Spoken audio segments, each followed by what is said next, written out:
The weekend of August 24, 1974, Elder Monson had been assigned to El Paso, Texas. Several days prior, President Ezra Taft Benson called Elder Monson to his office. He asked if he would mind being assigned elsewhere. Then President Benson said, "Brother Monson, I feel impressed to have you visit the Shreveport, Louisiana stake." On the evening of Friday, August 23rd, Elder Monson arrived in Shreveport. The next day was filled with meetings at the stake center. During a break, stake president Charles Cagle apologetically asked if Elder Monson would have time to give a blessing to a 10-year-old girl afflicted with cancer. Her name was Crystal Methvin. Elder Monson asked if she would be at the conference or if she were in a Shreveport hospital. President Cagle barely whispered that Crystal was confined to her home, some 80 miles from Shreveport. Elder Monson examined the schedule, even his return flight. There was simply no time. An alternative plan was made to remember the young girl in the public prayers at stake conference. On that basis, the schedule of meetings resumed.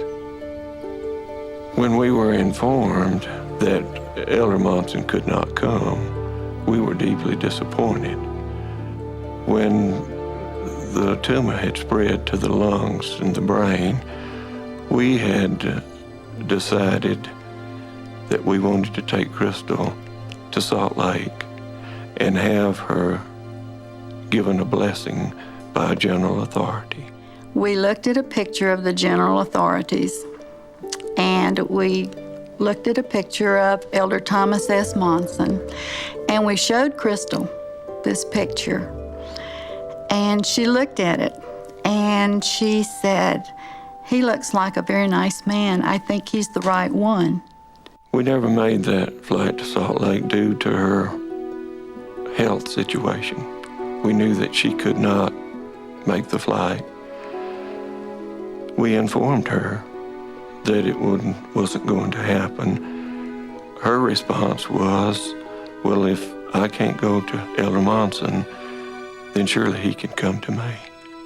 When we learned Elder Monson was going to come to our stake conference, we were elated because we thought our prayers were answered. But when we heard that he couldn't make the trip on further south to see us and give Crystal a blessing, we didn't know what to think. But we did the only thing that we knew to do, and that was to place it in the hands of the Lord. And so, as a family, we knelt in prayer. As the Methvin family prayed, the clock in the stake center showed 7:45 p.m. Elder Monson was sorting his notes, preparing to step to the pulpit during a leadership meeting, when he heard a voice speak to his spirit. The message was brief. "Suffer the little children to come unto me, and forbid them not, for of such is the kingdom of God." Elder Monson made a decision. The meeting schedule was changed. He turned to Bishop James Serra and asked him to leave the meeting and advise the Methvins. And while we were praying, the phone rang, and Bishop Serra, a bishop in one of the wards in Shreveport, informed us that Elder Monson would be in our home the next morning, and that he asked us if we would fast with him, and he would be there to give Crystal the blessing. I've been in hallowed places, even holy houses, but never have I felt more strongly the presence of the Lord than in the Methvin home. Crystal looked so tiny, lying peacefully on such a large bed. I gazed down on a child who was too ill to rise, almost too weak to speak. So strong was the spirit that I fell to my knees, took her hand in mine, and said simply, "Crystal, I'm here."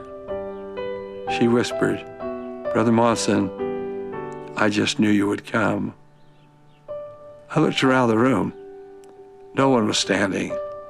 Each was on bended knee. A blessing was given. A faint smile crossed Crystal's face. Her whispered, "Thank you," provided an appropriate benediction. Quietly, we each filed from the room. 4 days later, as Crystal's name was remembered in the prayer circle of the First Presidency and Council of the 12, the pure spirit of Crystal Methvin left its diseased, ravaged body and entered the paradise of God. I bear witness that Jesus of Nazareth does love little children. He listens to their prayers and responds to them. The Master did indeed utter those words, "Suffer the little children to come unto me, and forbid them not, for of such is the kingdom of God." I know these are the words he spoke to the throng gathered on the coast of Judea, for I've read them. I know these are the words he spoke to an apostle on assignment in Shreveport, Louisiana, for I heard them.